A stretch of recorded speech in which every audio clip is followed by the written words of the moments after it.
Baik, selamat pagi, selamat berjumpa lagi dengan saya. Saya harapkan Anda semua dalam keadaan sehat, begitu, supaya kita dapat belajar dengan baik. Sebelum memulai kelas pada hari ini atau video kali ini, silahkan Anda semua untuk bisa berdoa menurut agama dan kepercayaan masing-masing. Berdoa dipersilahkan. Cukup? Pada pertemuan pertama ini kita akan membahas mengenai konsep dasar ilmu kewarganegaraan atau civic begitu ya. Baik, lalu apa yang akan kita bahas yaitu apa yang dimaksud dengan civic, bagaimana perkembangan civic, ruang lingkupnya, objek, dan bagaimana hubungan civic dengan ilmu-ilmu sosial yang lain. Kalau kita mengetahui bahwa pengertian dari civic, kita bisa katakan bahwa secara etimologis dan terminologis bisa dari community civic, economic civic, dan vocational civic, begitu ya. Baik, yang pertama adalah arti civic secara etimologis. Istilah civic secara etimologis berasal dari bahasa Latin, yaitu civicus, atau bisa diartikan dengan citizen, atau bahasa sehari-hari kita yaitu penduduk sipil yang mempraktekkan demokrasi langsung dalam negara kota atau polis. Jadi pada saat zaman Amerika Latin dulu negaranya itu adalah salah satu kota, yaitu di kota Athena ya. Jadi itu sebagai arti dari civic. Civic itu berasal dari bahasa Latin atau bahasa Latinnya civicus atau dalam artian citizen. Pada zaman Imperium Romawi, istilah civic berarti suatu kehormatan, yaitu civic Romanus sum. Aku warga negara Romawi. Ya, jadi pada zaman itu sudah ada istilah dari civic ini. Jadi tidak hanya berkembang di Romawi saja, tetapi sudah sampai sekarang bisa berkembang di seluruh dunia. Lalu yang kedua adalah arti civic secara terminologis. Ya, ini tokoh yang pertama bernama Henry Randall White. Dalam majalah The Citizen and Civics tahun 1886, Henry merumuskan pengertian dari civics dengan beberapa pernyataan berikut, yaitu the science of citizenship, the relation of man, the individual to man in organized collection, the individual in his relation to the state. Ya, jadi civic adalah suatu ilmu kewarganegaraan yang membicarakan hubungan antara manusia dengan manusia ya, dalam suatu perkumpulan yang terorganisasi, bisa itu perkumpulan sosial, perkumpulan ekonomi, maupun perkumpulan politik. Dan juga manusia sebagai individu dan dengan negara. Jadi ini adalah gunanya ilmu sosial atau makhluk sosial. Manusia sebagai makhluk sosial itu tidak bisa hidup sendiri atau zon politikon. Kita bisa artikan seperti itu, bahwa manusia tetap membutuhkan orang lain dan ada pola-pola hubungan. Nah, pola hubungan itu bisa terjadi antara manusia dengan manusia, manusia dengan kelompok, maupun kelompok dengan kelompok. Begitu. Jadi ada tiga pola hubungan ya. Nah, itu diartikan Henry di sini dalam majalah The Citizen and Civics, itu adalah ilmu yang membicarakan hubungan manusia dengan manusia dalam satu perkumpulan dan juga manusia dengan negara.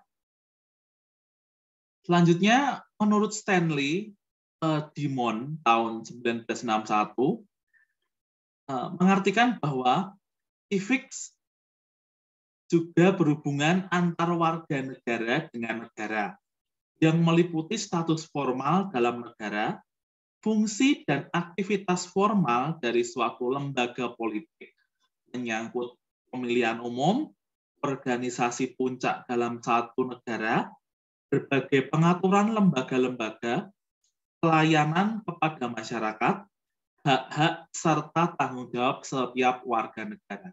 Jadi ada kaitan ya antara pendapat Henry dengan pendapatnya Stanley bahwa civic itu adalah suatu kaitannya dengan hubungan antar warga. Kalau tadi Henry menyebutkan bahwa hubungan manusia dengan manusia dalam satu kelompok ataupun manusia dengan negara, nah ini lebih ke dalam arti sempit lagi ya. Jadi lebih spesifik lagi bahwa civic berkaitan dengan hubungan antar warga negara tentang apa? Mengenai suatu aktivitas dari lembaga politik.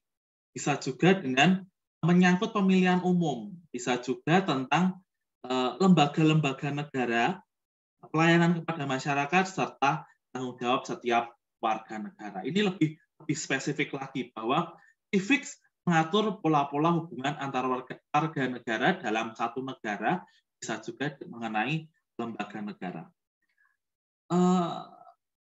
Stanley juga mengemukakan civic dalam arti luas, yaitu berkenaan dengan segala sesuatu yang dapat menumbuhkan kualitas pribadi warga negara. Citizenship, in addition, has also acquired and broad meaning almost synonymous with those described personal qualities. Jadi, suatu kualitas pribadi warga negara itu bisa tumbuh karena adanya suatu aktivitas berkenaan dengan civic. Jadi civic berkenaan dengan segala sesuatu yang dapat menumbuhkan kualitas pribadi seorang warga negara. Lalu kita bisa tahu cabang ilmu politik. Nah, jadi civic itu salah satu dari cabang ilmu politik. Civics pada dasarnya berisikan political demokrasi atau demokrasi politik. Di sini di dalam kamus bisa diartikan civic the element of political science or that branch of political science dealing with the right and duties of citizen. Nah, ini mengartikan bahwa suatu batasan atau kedudukan muatan civics yaitu sebagai cabang ilmu politik yang berisi hak-hak dan kewajiban warga negara dalam demokrasi politik, begitu. Jadi civic ini yang pertama adalah cabang dari ilmu politik yang muatannya atau kedudukannya itu sebagai apa? Nah, yang berisi apa? Itu hak-hak dan kewajiban dari warga negara. Lalu menurut Edmondson, nah ini civic is usually defined as the study of government, mengkaji mengenai pemerintah dan warga negara, is a right privilege of citizen. Jadi juga berarti mengenai kewajiban dan hak-hak dari suatu warga negara. Sedangkan menurut A.S. Hornby, civic adalah the study of government and duties of citizen having to do with a city or citizen. Jadi ada kaitannya ya antara Edmondson dan Hornby ini pendapatnya hampir mirip, yaitu batasan dari ilmu civic ini berkaitan dengan pemerintahan, government, hak-hak dan kewajiban yang harus diketahui oleh warga negara, serta hak istimewa apa yang ada di dalam suatu negara. Oke. Nah, selanjutnya ini adalah tokoh dari Indonesia, yaitu seorang Profesor Numan Sumantri. Civic membicarakan mengenai yang pertama hubungan warga negara dengan organisasi sosial, bisa politik, ekonomi, dan keagamaan. Jadi ada kaitannya dengan pendapat yang pertama tadi ya, jadi adanya hubungan antar manusia. Sedangkan yang kedua, bagaimana hak-hak asasi manusia itu dilindungi oleh negara. Lalu bagaimana hak-hak politik warga negara itu bisa dijalankan dan bagaimana warga negara mengatur sendiri dan mengatur kepentingan umum dalam bentuk partisipasi, dan kerjasama. Ya, itu adalah pengertian menurut Numan Sumantri. Dalam perkembangan selanjutnya, pengertian civics mengalami perluasan. Jadi, menurut The National Education Association, menetapkan the teaching of community civics. Jadi, perluasan pengertian civic yang melampaui mekanisme pemerintahan dengan memasukkan kesejahteraan masyarakat di dalamnya. Di sini bisa dikenal dengan community civics, ekonomi civics, dan vocational civics. Ya, jadi yang tadinya hanya civics, ini dikenal juga sebagai community civics, ekonomi civics, dan vocational civics. Jadi ada komunitas mengenai kewarganegaraan atau dan bisa komunitas tentang ekonomi kewarganegaraan dan vokasional kewarganegaraan. Kita bahas satu-satu ya. Di sini community civic, branch of study on the civic that embraces individual relation to his social environment. Jadi bagaimana orang individu ini berrelasi atau bekerja sama dengan lingkungan sosialnya. Jadi tidak bisa individu itu tidak bekerja sama atau tidak mempunyai relasi dengan lingkungannya. Pasti ada hubungan, ada pola-pola hubungan dengan lingkungannya, begitu ya. Ya, lalu ekonomi civics ini adalah pelajaran mengenai suatu prinsip-prinsip ekonomi dalam bidang pemerintahan ataupun perusahaan swasta yang diharapkan memberikan pemahaman dan konsep-konsep berekonomi bagi warga negara dari berbagai konsep prinsip yang diperlukan oleh warga negara. Jadi yang pertama itu adalah community civics, jadi mengatur pola-pola hubungan individu dengan lingkungan, sedangkan ekonomi civic ini mengatur mengenai prinsip-prinsip ekonomi dari suatu warga negara.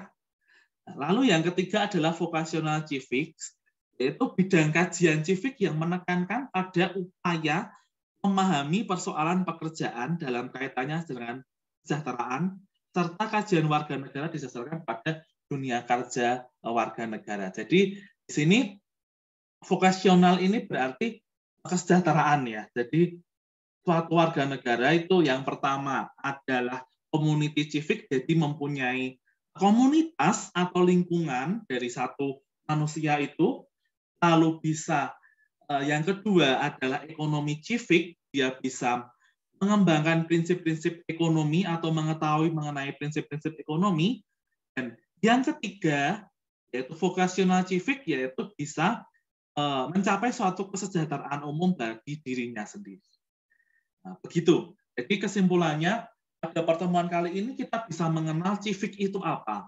Civic itu adalah mengenai suatu kewarganegaraan begitu ya tadi ya, yang mengatur mengenai hubungan antara individu dengan individu atau dengan lingkungan ataupun dengan kelompok begitu, lalu bisa menghasilkan tiga pengertian ya. Yang pertama adalah tadi yaitu community civic, economic civic, dan vocational civic. Jadi bisa pola hubungan dengan lingkungan, individu dengan lingkungan yaitu community civic, lalu ekonomi civic adalah pola hubungan atau prinsip-prinsip ekonomi yang dapat diketahui atau dipelajari oleh suatu manusia dan dapat menghasilkan vocational civic atau kesejahteraan umum yang pada dunia kerja dari suatu warga negara tersebut. Begitu.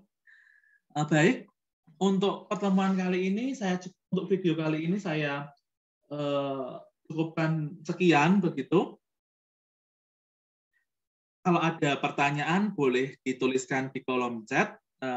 Terima kasih sudah menyimak penjelasan saya kali ini. Terima kasih. Selamat pagi, selamat siang, dan kiranya Tuhan memberkati kita semua. Dadah.